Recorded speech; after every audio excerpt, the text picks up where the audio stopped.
Hi, welcome back. If you're back, I'm Parker Hall. This is my channel where we talk about everything writing, and today we're doing another Hunger Games video. Why is Edgar Allan Poe's The Raven in Sunrise on the Reaping? I'm going to summarize the poem, analyze it a bit on its own, then talk about how it applies to Haymitch, and then I want to tell you why they're both written that way.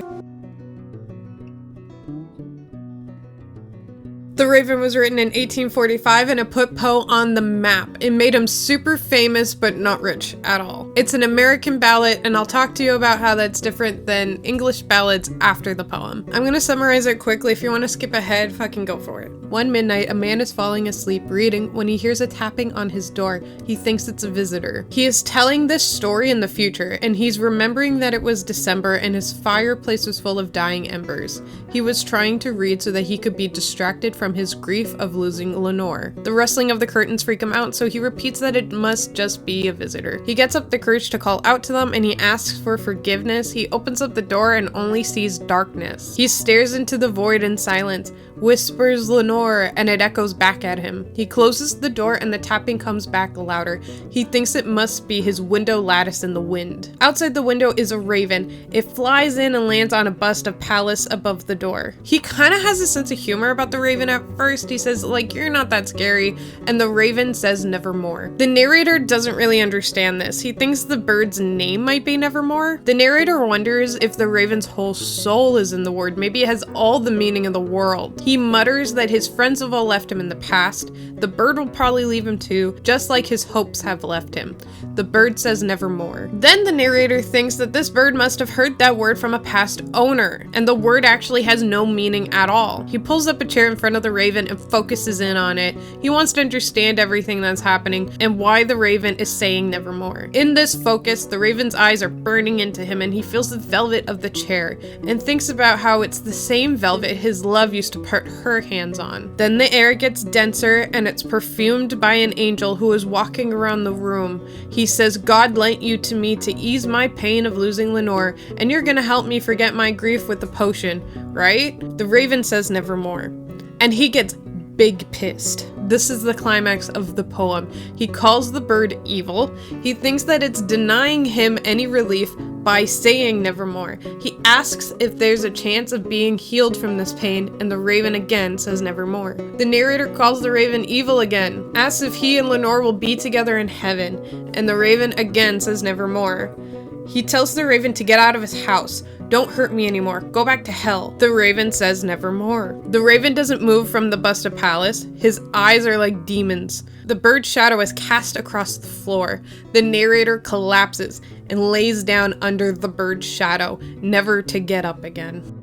So back in the time this was written, it was really creepy, and people were just as creeped out as they were sad for the narrator. It follows his fixation and his slow trip into the unhinged, and the poem leaves us with more questions than answers. And I think it's really fitting that the goriest book in the series gets the scariest poem. So like I said before, this is an American ballad, not a Scottish or English ballad like the other ones. It shares a lot of the same devices as the European ballads, like they're both narrative, they use quotation marks, they're tragic, they don't have a lot of backstory, and they utilize meter and rhyme. But if you're familiar with the other poems in the series, then you know that this one has a hell of a lot more detail in it. Ballads are stories with bare bone detail. You get nothing. This poem has a ton of detail. You can see the room he's in. You can feel his emotion. It's described so beautifully and dramatically. This plot is also a little different. The plots of the other ones were like people accomplishing a goal, people saying goodbye to someone,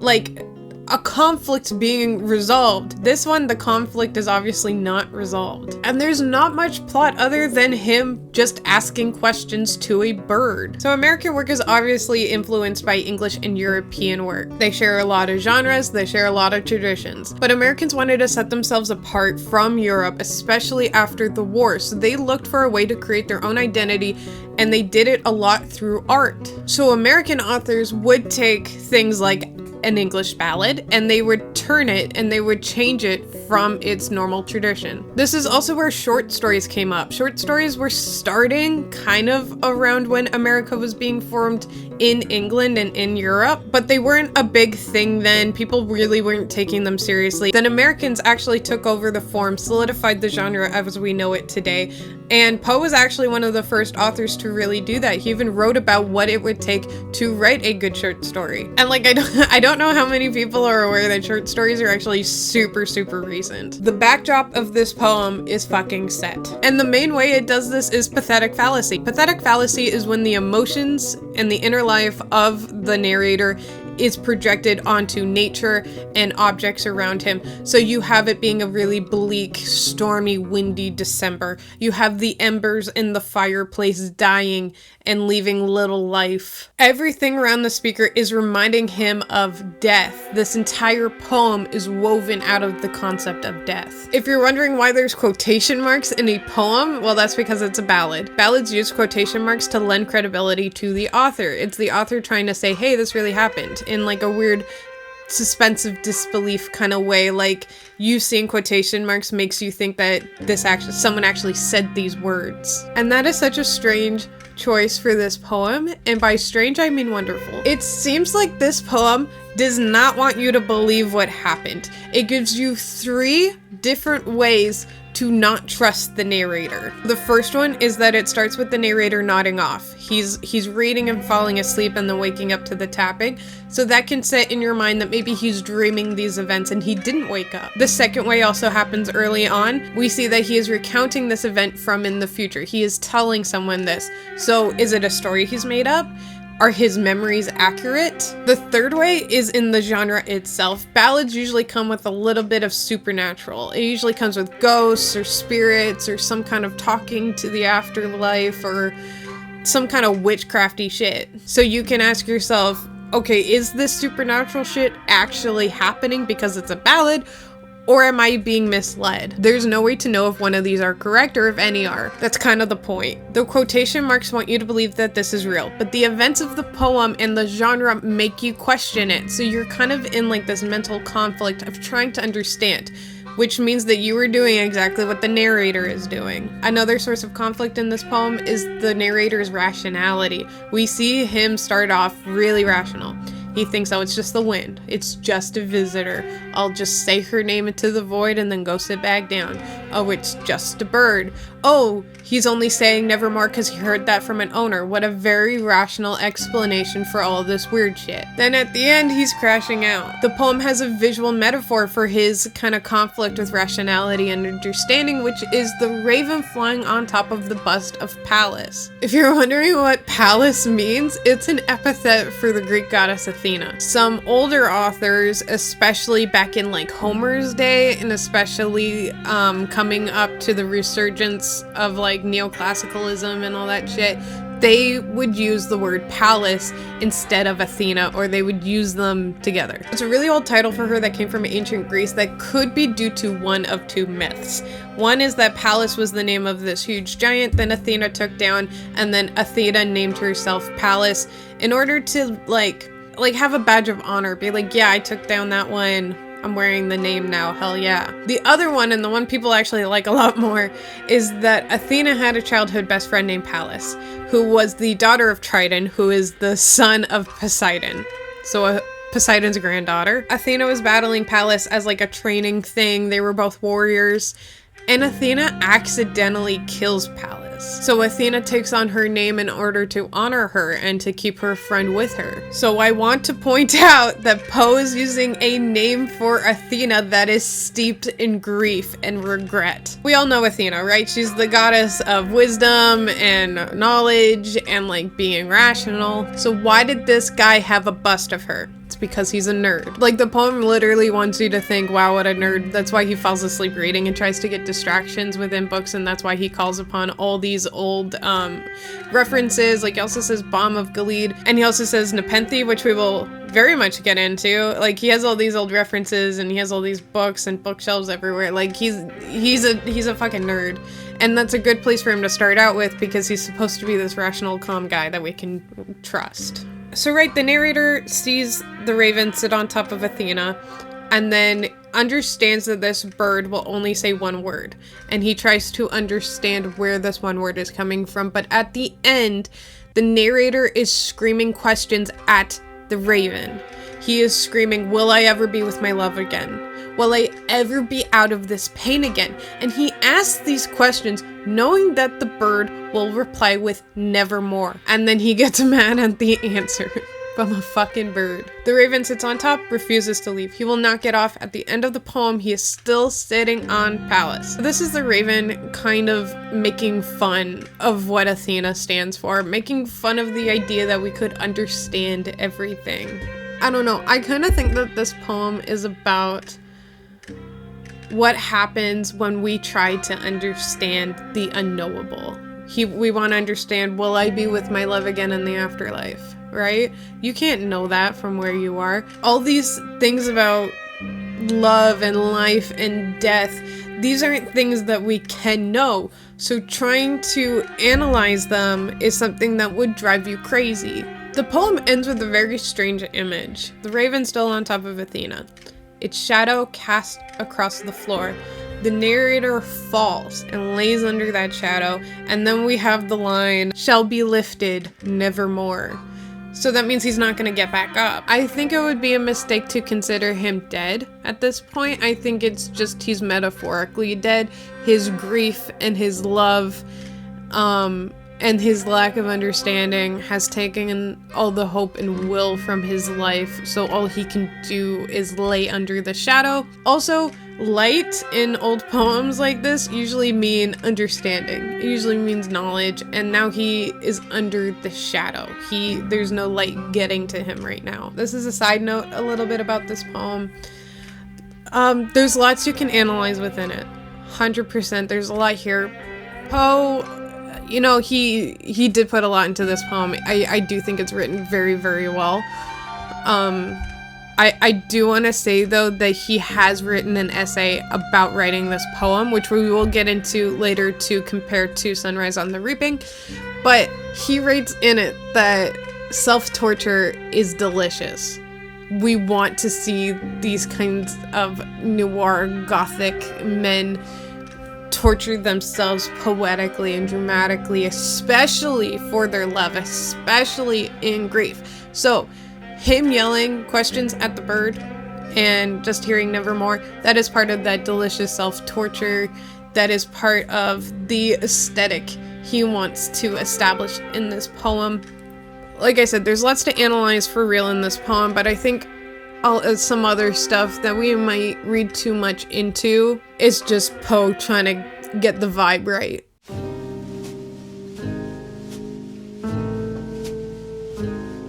Oh, okay.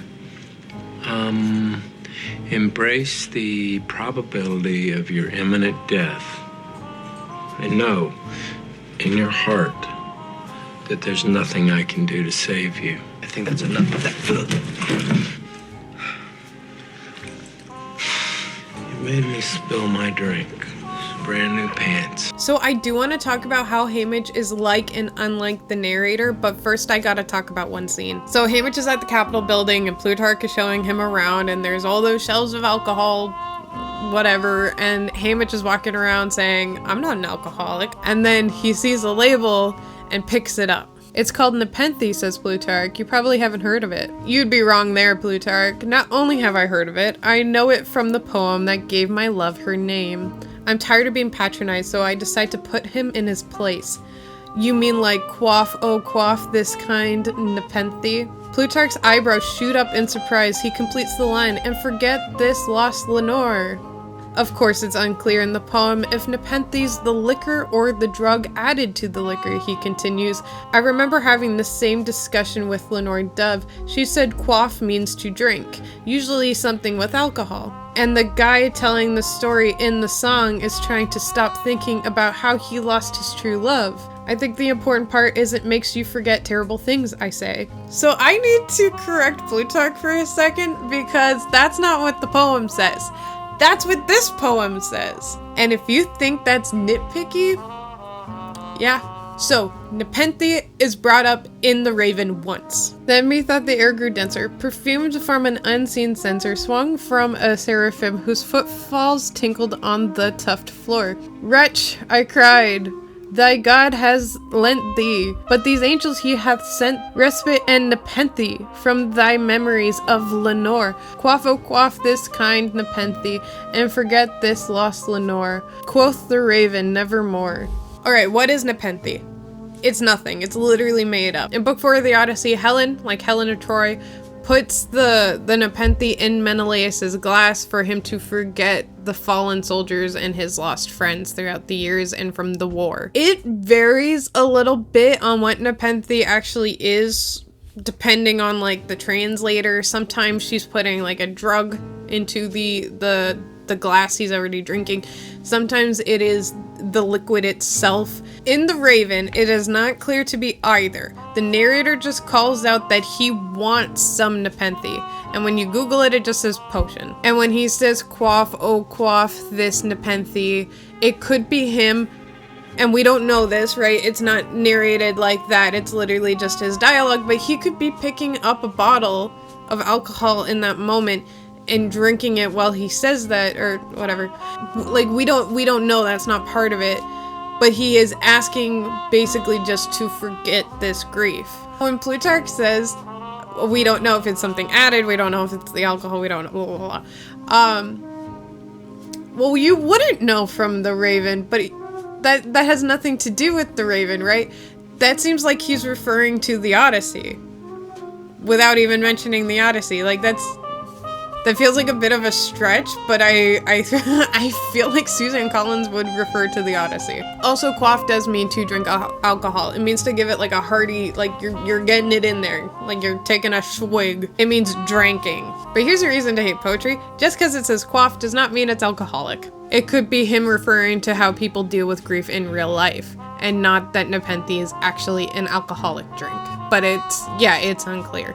I really do like this scene though, even though I'm being super nitpicky and weird about it. I like that we can see how thoughtful Haymitch is about poetry, like him saying that he's had this discussion with Lenore Dove before. I like that especially because in the Ballad of Songbirds and Snakes we saw how Snow's brain couldn't even process what a poem was. The second reason why I like this scene is because it's really sad. Like, we all know what Haymitch becomes by the time Hunger Games happens, and like him talking about how he doesn't really drink alcohol, and him understanding that nepenthe is just something that helps you forget, and that's all this person in their grief of their loved one would want. And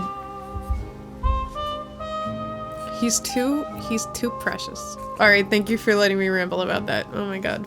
Let's talk about these boys for real. The purpose of having this poem in the book is to show us what Haymitch's life could have been like and how he got out of it. It also continues the idea of hope from the rest of the books. After Haymitch gets back from his games, he becomes the narrator. He becomes the shut-in, self-torturous, lonely guy. Both the Ballad of Songbirds and Snakes and Sunrise on the Reaping have given us the entirety of both poems. Ballad of Songbirds and Snakes does it through like a song, and it's fun, and Snow's sitting there going, what the hell is even a poem though? Poe's poem in Sunrise on the Reaping is given to us by Haymitch's obsessive thoughts. The last chapter has the poem broken up and put in between the paragraphs of what's happening to Haymitch after the games and after the death of all of his loved ones. We see Haymitch, and then we see the narrator, then we see Haymitch, and blah blah blah, and we can see them start to look exactly the same. But the Raven, sitting lonely on the placid bust, spoke only that one word, as if his soul in that one word did he outpour. Nothing further than he uttered, not a feather than he fluttered,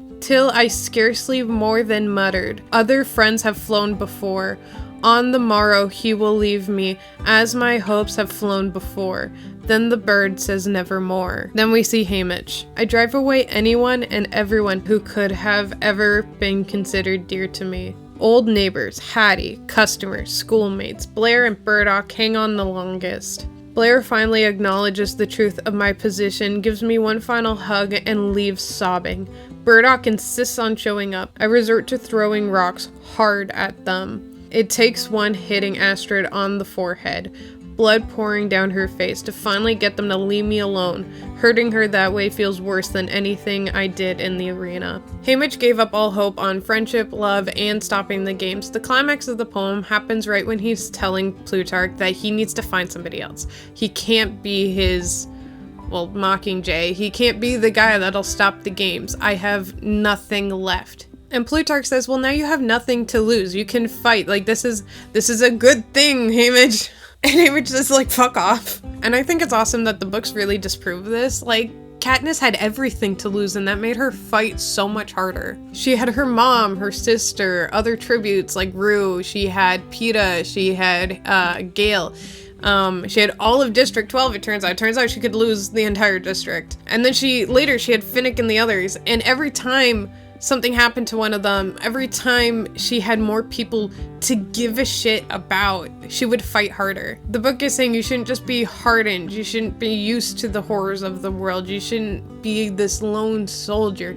You need everyone. I think that's why there's so many points of view in this series now. It's because you need all these people. You need years. Haymitch didn't do it. It takes 26 years later for it to actually happen. You need all these people. You need to give a shit about these people in order to have a revolution. After Haymitch gets out of his games, he's like the narrator. He falls down under the shadow and he cannot get up until Katniss. In the epilogue, he imagines Lenore Dove saying that he can't join her yet. He still has family. He still has stuff to do. So Haymitch shows us that the way to not be the narrator is to find purpose in life and to find more loved ones, to find hope, and to do all that even if you can't make sense of anything.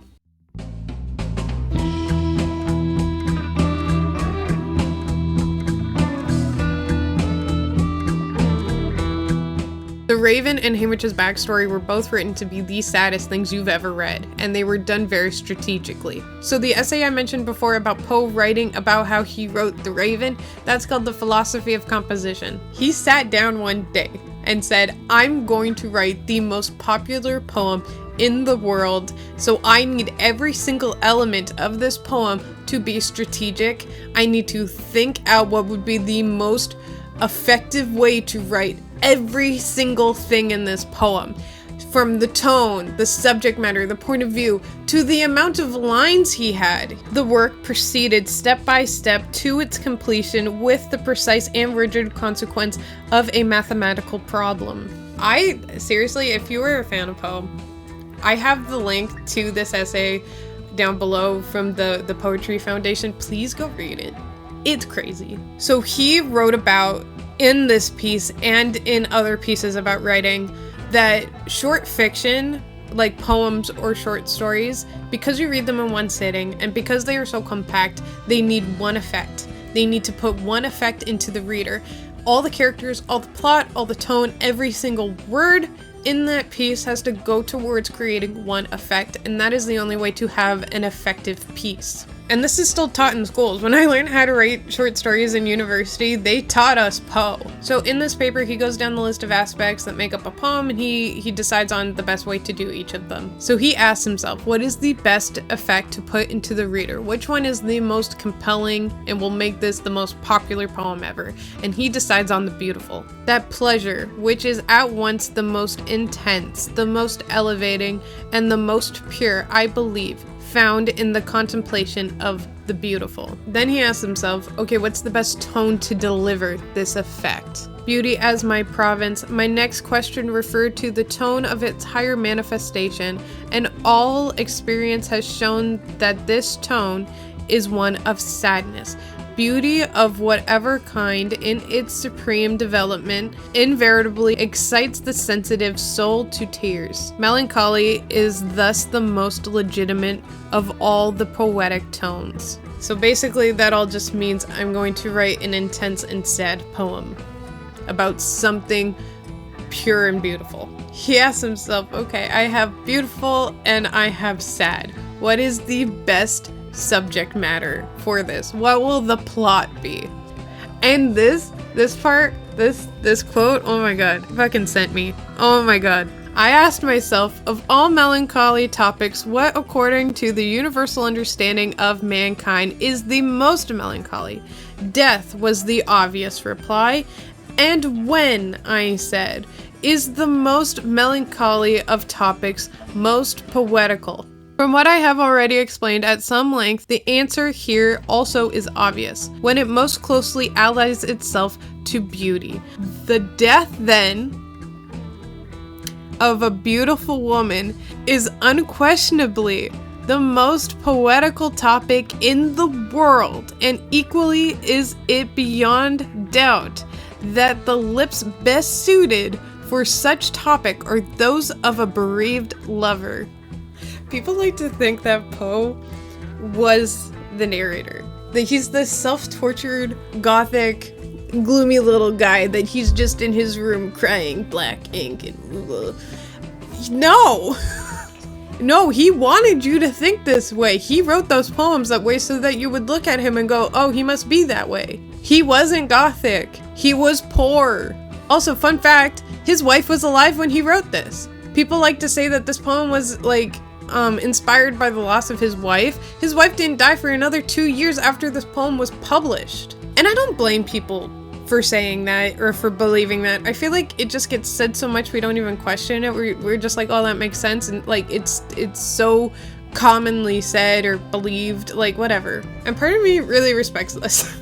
Making everyone think that you were like this in order to sell poems, because it worked. This is one of the most famous poems in the world. This worked. And on top of that, it's also well written. So even if like someone tried to argue that he doesn't deserve it because he wasn't actually grieving and he wrote this poem like a math problem, it's still beautiful. Like, okay, so back to the quote. The thing that fits beautiful and melancholy, pure and intense, the best, is the death of a beautiful woman, specifically talked about through the person who is grieving the beautiful woman. He said that that is the saddest thing on the planet, and it turns out it still is. This poem is still popular, and Haymitch's backstory uses the exact same fucking plot, and you can't tell me you didn't cry. So then Suzanne Collins sat down and said, okay, I also have to make Haymitch's backstory the saddest thing in the world. She had to show us the cruelty of the Capitol. She had to show us how Haymitch believably got into the alcoholic state that he's in the Hunger Games. And then she also has to punish us for making those fucking snow edits after Ballad of Songbirds and Snakes. So she also wrote about the death of a beautiful woman from the lips of someone who lost her. But Sunrise on the Reaping makes it even worse somehow. It makes it even sadder. Suzanne Collins gives us an extra little gut punch through the element of guilt. This all happened because Haymitch pissed off Snow and didn't read the bag of gumdrops before she ate one. And I'm like 90% sure that Snow just put some red 40 in them and it shocked her system, but... So Haymitch not only has to grieve her, but he also has to deal with the fact that he basically killed her.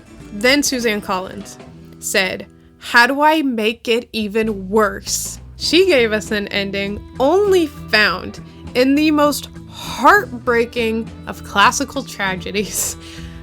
The close call. The almost happy ending. I talk about this type of ending and the feeling it gives you in my Romeo and Juliet is not a satire video. It's that feeling of they were so close to a happy ending.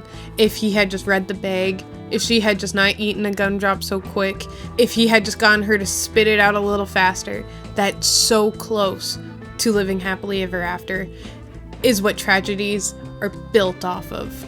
That feeling of wanting to reach through the page and shake Lenore Dove until she throws up the poison, that is the feeling of a classical tragedy.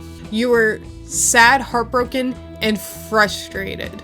Like, think about it. If he got home from the games and just found her in a coffin or lying somewhere, like, yeah, that's still sad, but Suzanne Collins wasn't gonna let us off that easy. And I think Poe would have been very proud of her for upping the sadness of his poem, taking it just that extra little cruelty notch. It's interesting that the most beautiful, sad, melancholy, intense thing in Poe's day is the exact same in our day, because why is the death of his mother and brother a fucking footnote compared to Lenore Dove? Their deaths, even if they were close calls, could not compare to Lenore Dove. Do you ever yearn Yearn? Do I yearn? I yearn. You yearn. Oh, yes, I yearn. Often I sit and yearn. Another idea that is shown both in the poem and in the book is devotion. These are love-sick simps we are dealing with. Do you expect these men to fall in love with these women, have them die, and then move on? No, they are never gonna love again. They are going to wallow. They are going to think poetically about their loves. They are going to spend the rest of their lives thinking about these women. A man never moving on from the death of his love is peak devotion. And this is also another side we haven't seen from the Hunger Games, of Haymitch loving this hard and this long, having this capacity to love someone this purely like this. It makes us love him more, doesn't it? This ending makes us love him more and also kills us inside. It's everything Suzanne Collins wanted in one little gumdrop. Like, Haymitch is the non-creepy, way hotter version of Snape if you think about it. The sadder and more self-tortured these men are, the more we love them. Except for you, move on, stalker. She didn't want you. Well, hey there, District 12, did you miss me? I bet you never expected to lay eyes on me again. Is this book saying that Lucy Gray lived? It's subtle, but I think it's there. Listen to this. The mist begins to thin as I run through the woods to the meadow. Most people comment on its beauty, but Lenore Dove calls it the friend of the condemned because it can hide you from the peacekeepers. Burdock tilted back his head and sang out in that remarkable voice of his. Everything seemed to go still. And then the mockingjays begin to pick it up. Okay, so the book talks about how the covey has a name for the grass in the meadow. They use this grass to hide from the peacekeepers so much that they have a name for it. And I'm wondering how old that name is and if Lucy Gray knew about it. Because I can think of a peacekeeper she may have wanted to hide from. And then, directly after the mention that the coveys historically hide in the grass from peacekeepers, we have Burdock singing to the birds in the trees like Lucy Gray did. This is invoking the image of Lucy Gray right after talking about how they hide in the grass. Mother Collins wants us thinking thoughts. The other thing I noticed is at the end of the book, when Haymitch sees Lucy Gray's grave. Yet some maintain that to this day she is a living child, that you may see sweet Lucy Gray upon the lonesome wild. So her grave has the part of the poem that says that she may still be alive on it. Interesting. Like, if she lived, she just would have been like in the woods until she died. She just would have been like hanging out. Like, I don't think anything major about the series would have changed if she had lived. This is kind of just speculation for the sake of speculation.